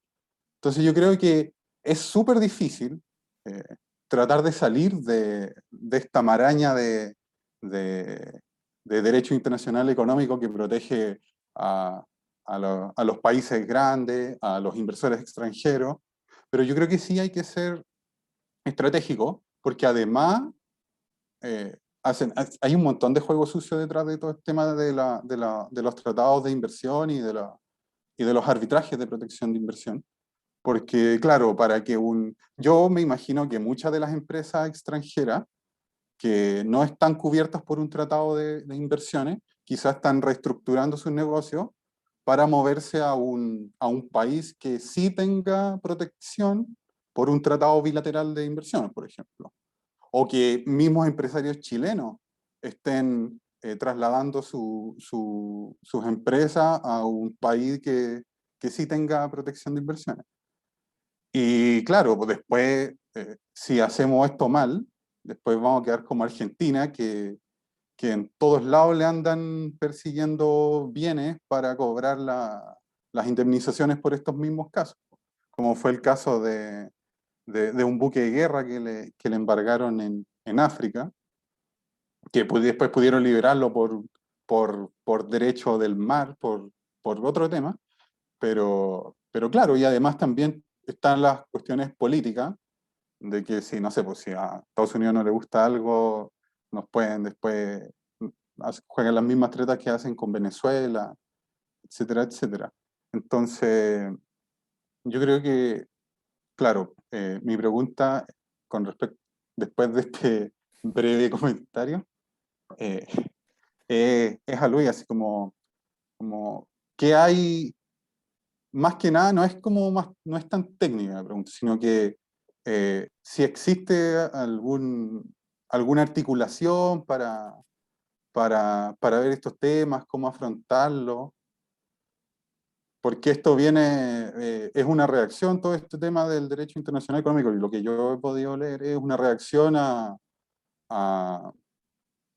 toda la discusión que se dio en el periodo de descolonización, en el cual los inversores extranjeros, claro, tenían minas, tenían yacimientos petrolíferos en colonias europeas en África, y después se hicieron firmar estos acuerdos, o de otras formas también, para tener subyugado y poder seguir lucrando de la misma forma, po. Y también Gracias. Chile, no fuimos colonia, pero el capital internacional igual nos disciplina a través de estos tratados. Entonces mi pregunta es si es que existe, si tiene algún conocimiento o algo de alguna articulación para estudiar esto más a fondo, y también con respecto al contexto de la Constitución. Muchas gracias. Gracias, Diego. No sé si hay alguna otra palabra para dar las palabras ya de cierre tanto a Luis como a Hugo. Si alguien quiere hacer alguna otra consulta, pedimos que sean consultas más breves, por favor. ¿Sí, Juan Carlos? Sí, al profesor Hugo Facio. Yo sé que no es el eje de la temática de la exposición, pero tangencialmente tiene que ver un poco con el trabajo de la Constitución, o sea, de la Convención Constituyente, que es la eterna discusión sobre la autonomía del Banco Central. Yo sé que el Banco Central, o sea, la eterna, o sea, perdón, la permanente apelación a que el Banco Central no no sea autónomo, pasa principalmente por el tema de, bueno, de darle alguna especie de manejo del gobierno del Ejecutivo hacia los recursos financieros que tiene el banco, y también incidir en la política monetaria del país a través del banco. Entonces, pero yo no sé si hay alguna experiencia positiva o negativa en el transcurso del tiempo, porque entiendo yo que el Banco Central chileno no es el único que es autónomo a nivel mundial. Hay otras también experiencias del mismo tipo. No sé si hay alguna conclusión en el tiempo ya de si esta condición de autonomía o no autonomía trae algún beneficio al manejo fiscal del Estado. Entonces, eso quería consultarle al profesor Facio si hay alguna experiencia ya respecto en otros países, o de Chile en particular, respecto a si esta autonomía que ya lleva más de 30 años ha generado algún beneficio en la política fiscal o solamente ha generado perjuicio. Eso. Gracias, Juan Carlos. Antes de darle la palabra de cierre tanto a don Hugo como a Luis, tal vez algunos comentarios sobre lo que ha señalado Diego antes también, recordando clases de don Hugo Facio también, que yo fui su alumno, que siempre en realidad los capitales se mueven por la posibilidad de las tasas de ganancia. Y en ese sentido, en Chile pueden haber cambios constitucionales, pero que pueden ir emparejando la cancha con otros países, pero las tasas de ganancia son exorbitantes en Chile, y por lo tanto, si estas disminuyen, pero siguen siendo superiores a otros países, van a seguir permaneciendo tal vez. Y también darse cuenta que los tratados internacionales tienen ciertos límites de sentido común a veces. Gabriel Palma en varias posiciones lo ha puesto, y es un tema que yo también trabajo mucho, que es el tema del SIDA, cómo Brasil en un momento, a partir de la gran pandemia del SIDA que tenía, faltó a los tratados internacionales y comenzó a generar genéricos, pasando a llevar las patentes comerciales, que eran una de las grandes defensas de medicamentos, y dada la gran mortalidad que tenían, no fueron capaces de demandar, y Brasil dijo que lo demandaran, y después siguió Sudáfrica, y siguieron una serie de países haciendo lo mismo, la India creo que después también, y a partir de eso uno ve que efectivamente hay ciertos límites que tienen que ver con ciertos temas éticos y con necesidades, y cuando los pueblos completos se levantan, también los tratados no es que se puedan cumplir siempre a rajatabla, porque el tema de los remedios, por ejemplo, en ese caso fue una evidencia que no demandaron, y los laboratorios se quedaron después, recibieron la indemnización que propusieron los países, que eran bastante menores, pero no demandaron de acuerdo a lo que podrían haber hecho. Entonces esos son como algunos ejemplos que están en la historia sobre cómo se han incumplido algunos elementos de los tratados y no siempre se llega a estos arbitrajes o a estas tribunales internacionales necesariamente. Bueno, para finalizar, le dejamos con 5 minutos primero, o los minutos que requiera don Hugo, para contestar la pregunta y después un cierre también que pueda hacer algunas reflexiones o las consultas que le han hecho a Luis. Don Hugo, le dejo la palabra.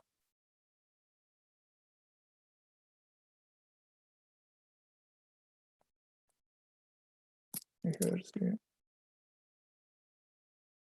Ya. Ahí está.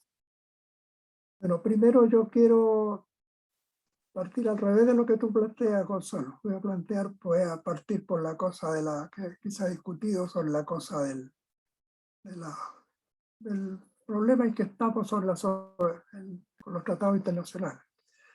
Aquí hay un problema de fondo, que yo creo que es el que hay que partir. Que los tratados internacionales son atentatorios a la soberanía nacional. Yo creo que el tema de fondo hay que partir. Y si son atentatorios contra la soberanía nacional, hay que encontrar el camino para modificarlo. No hay otro camino. Lo otro es sostener que vamos a someternos a la arbitrariedad de estos tratados. Estos tratados están establecidos para defender a los inversionistas extranjeros y crearle ventaja al inversionista extranjero. Yo creo que hay que partir de eso. Para mi juicio ese es el problema de fondo. Entonces ahí hay que encontrar la forma como enfrentar el problema. La forma yo creo que es una tarea que debe resolverla la Convención Constitucional. Hay un asunto que me parece que es inadmisible también sobre esto, que los tribunales chilenos no tengan nada que ver. O sea, la soberanía nacional está cuestionada por todos los lados, porque se nos impone un sistema contrario a ella y los tribunales chilenos no tienen nada que ver. No son parte, digamos, de la solución de la controversia. Yo creo que a mi juicio ese es el gran problema y creo que hay que encontrar la forma de resolverlo. Bueno, sobre la cosa del Banco Central, que es otro tema, yo creo que aquí hay que partir del hecho de la autonomía del Banco Central. Yo lo voy a contestar brevemente. La autonomía del Banco Central, ¿cuándo se estableció? La autonomía del Banco Central se estableció en los tiempos de la dictadura. Se estableció en el tiempo de la dictadura de dos maneras. En la Constitución, que se establece, y la Ley Orgánica Constitucional del Banco Central, que se dictó en los 100 días o inmediatamente anteriores a que terminara el régimen de Pinochet. Entonces se quiso dejar también amarrado, digamos, la conducta del Banco Central. Ahora, si uno lee los fundamentos que se dieron, pues esta autonomía tiene fundamentos. El fundamento fundamental era que había que impedir, en el fondo, que políticos irresponsables hicieran un manejo monetario que el país no podía soportar. Ahora, sobre esa base se limitó las atribuciones futuras del Banco Central. Ahí nace. Ahora, el mismo término autonomía creo que es discutible. ¿Autónomo de qué? Puede haber el Banco Central es un organismo del Estado. ¿Puede haber un organismo del Estado autónomo? A mi juicio no. Tiene que haber alguna forma de que tenga que responder, y en este caso de la política general que establezca el país sobre la cual tiene que marchar, ¿no? Tiene que corresponder con esa política. Ahora, en la pregunta se planteaba esto porque si hay ejemplos diferentes, obviamente que hay ejemplos diferentes. Y hay una gran discusión sobre el papel de los bancos centrales. Y con la pandemia se ha acentuado la discusión sobre el papel de los bancos centrales. Por ejemplo, el Banco Central de Inglaterra, muy tradicional, muy importante dentro de la estructura de los bancos centrales, tiene la potestad de adquirir instrumentos del Banco Central, es decir, por lo tanto, financiar al Banco Central. Es una potestad establecida, en función, obviamente, de las políticas que quieran aplicar. En el caso de Estados Unidos, es una situación algo diferente. En el caso de Estados Unidos, en la práctica, la deuda fiscal es financiada por medidas monetarias que adopta el Banco Central. El Banco Central tiene que ver con lo monetario, no con lo fiscal. Ahora aquí hay experiencias que están en curso, y bueno, esto es materia de otro seminario que vamos a hacer más adelante. Hay materias que están en curso. Tanto el Banco Central de Estados Unidos como el Banco Central Europeo han modificado en el último tiempo su forma de actuar para enfrentar mejor la situación. Y creo que hay un gran tema de fondo. Aquí también aparece un gran tema de fondo, que lo que hay que analizar es críticamente la conducción del Banco Central en este periodo, o en todo este periodo, de la llamada autonomía del Banco Central. Creo que por ahí hay que partir. ¿Se ha cumplido lo que se desea o no se ha cumplido? Hay un gran problema, un gran tema, digamos, un gran asunto. En periodos complejos como el que se ha vivido últimamente, esto de las recesiones que se vio en el 2008, del cual ahora se está saliendo, perdón, el 2008, dije el 2020, que ahora se está saliendo,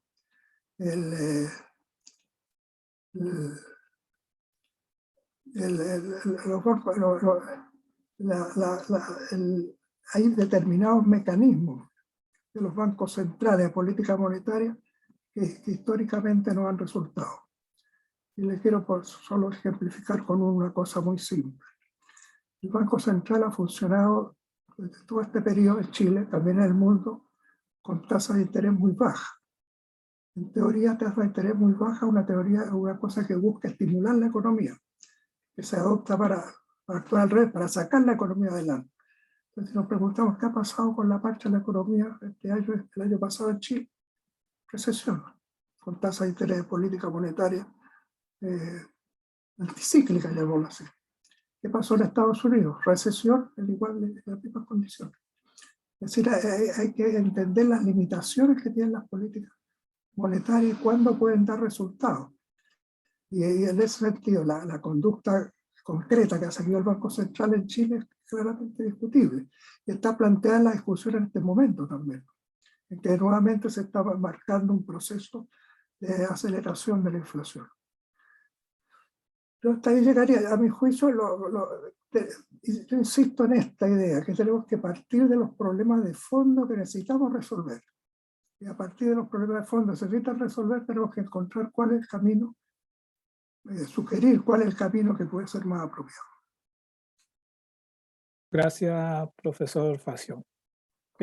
Además, saludamos a las personas que nos están siguiendo por Facebook. En Facebook le dejaron saludos también ex alumnos suyos, don Hugo, así que se los transmito ahora en vivo.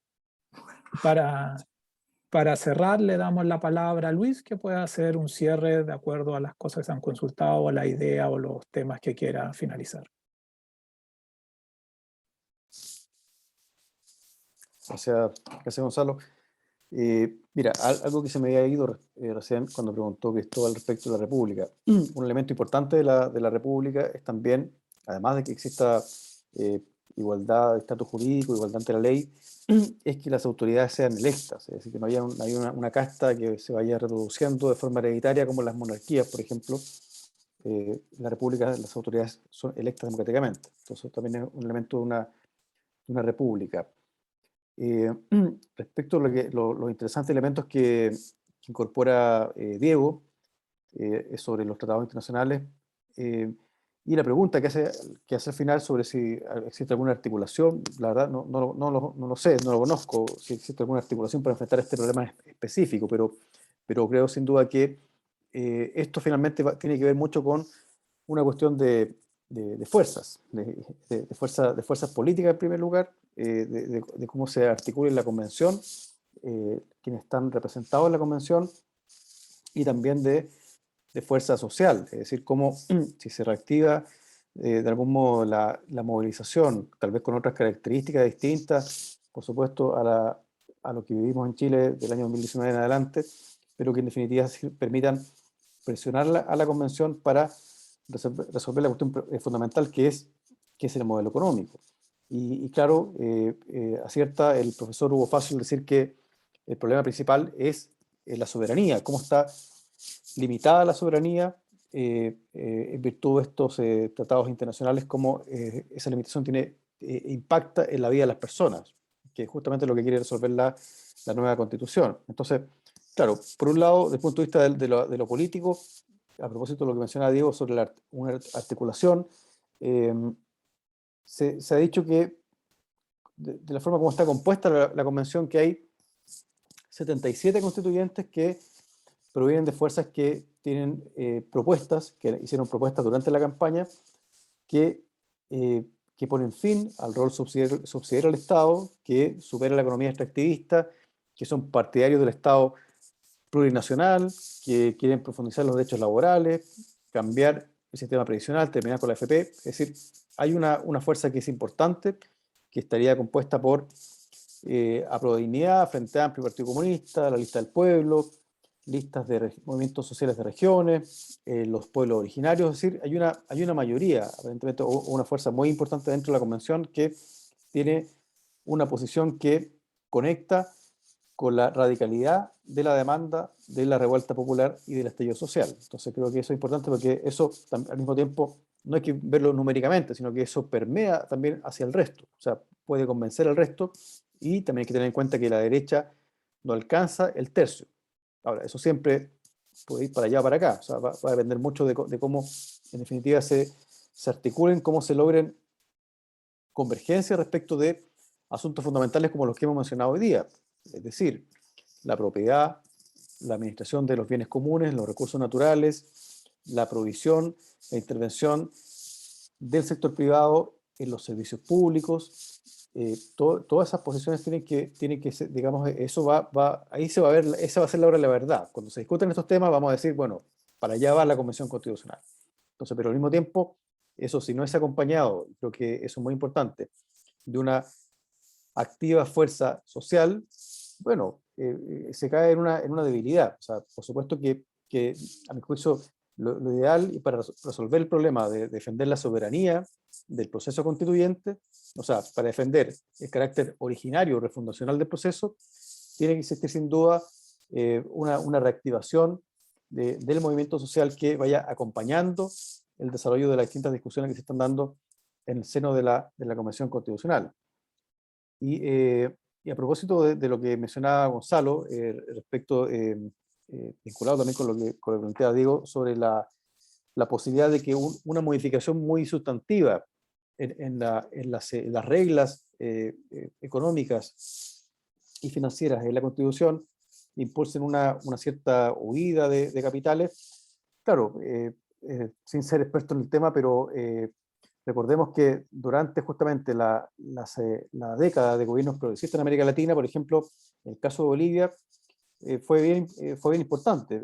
¿En qué sentido? En que Bolivia impulsó una política de nacionalizaciones que permitió un incremento en la calidad de vida de los bolivianos, y que esa política no implicó una huida de los capitales de Bolivia. Es decir, en la medida que les convenía a las empresas extranjeras, no sé, en particular Repsol, por ejemplo, quedarse en Bolivia, aun cuando no tenían las mismas ganancias que tenían bajo los gobiernos neoliberales, igualmente se quedaron. Entonces, digamos, así fueron bastante pragmáticos. Entonces, creo que lo que arroje como resultado la convención, desde el punto de vista de la recuperación, por ejemplo, de los bienes comunes, eso, claro, podría impulsar eventualmente renegociaciones con algunos estados, o bien renegociación desde el punto de vista de de las reglas de inversión extranjera y que deberían adecuarse, por supuesto, a un nuevo estatus y un nuevo tipo de modelo de desarrollo. Puede ser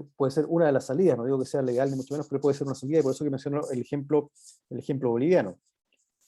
Y bueno, y dicho sea de paso, tan exitoso fue el papel que cumplió el ministro de Hacienda de Evo Morales, que era Luis Arce, que hoy día es el presidente de Bolivia, porque claro, sin duda que esas políticas cambiaron la vida de los bolivianos. Y lo último que quiero mencionar, como para cerrar, y justamente atendiendo al problema central que plantea el profesor Hugo Facio, que es la soberanía, que es la defensa de la soberanía, y cómo generar un proceso que sea refundacional. Bueno, a propósito de pactos, de tratados internacionales, Chile está suscrito, ratificó el Pacto de Derechos Civiles y Políticos, y el artículo primero de ese pacto señala que todos los pueblos tienen el derecho de libre determinación. Ahí está la libre determinación de los pueblos. En virtud de este derecho, dice este pacto, establecen libremente su condición política y proveen asimismo a su desarrollo económico, social y cultural. Entonces ahí tenemos un contenido sustantivo, material, que está en un tratado internacional de derechos humanos que habilita directamente, que permite, que justifica un punto de vista doctrinario, jurídico, que el proceso constituyente supere, que desborde estas condiciones que, claro, tienen por único objeto proteger intereses particulares y privados y que no tienen nada que ver con el ejercicio de la soberanía. Gracias, Luis. Bueno, agradecemos a todos y a todas por la asistencia, por sus opiniones, por las preguntas. Este es un tema que se lleva un poquito más de un mes con la Convención Constitucional funcionando, y seguramente como fundación tendremos otro encuentro y volvamos a invitar tal vez, seguramente a Luis en algún momento y a algunos otros abogados que nos puedan ir aclarando y comentando y entregando fundamentos sobre lo que se está discutiendo. Como fundación los queremos, bueno, hoy día se termina estas 5 sesiones de la escuela de invierno que hacemos tradicionalmente.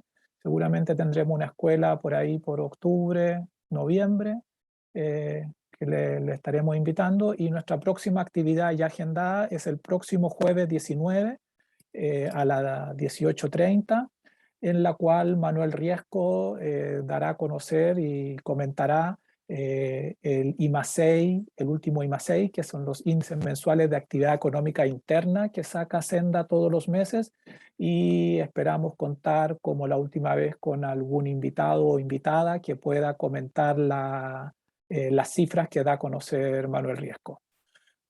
Sin más, agradecer su asistencia y dejarlo invitado por las actividades de la Fundación. Además, recordarle que si alguien quiere ver esta clase, esta sesión, está grabada en Facebook, en el Facebook Senda Chile, y también va a estar desde la próxima semana en la página www.sendachile.cl. Ahí se podrá disponer. Gracias a todos y a todas. Muchas gracias. Chao, chao.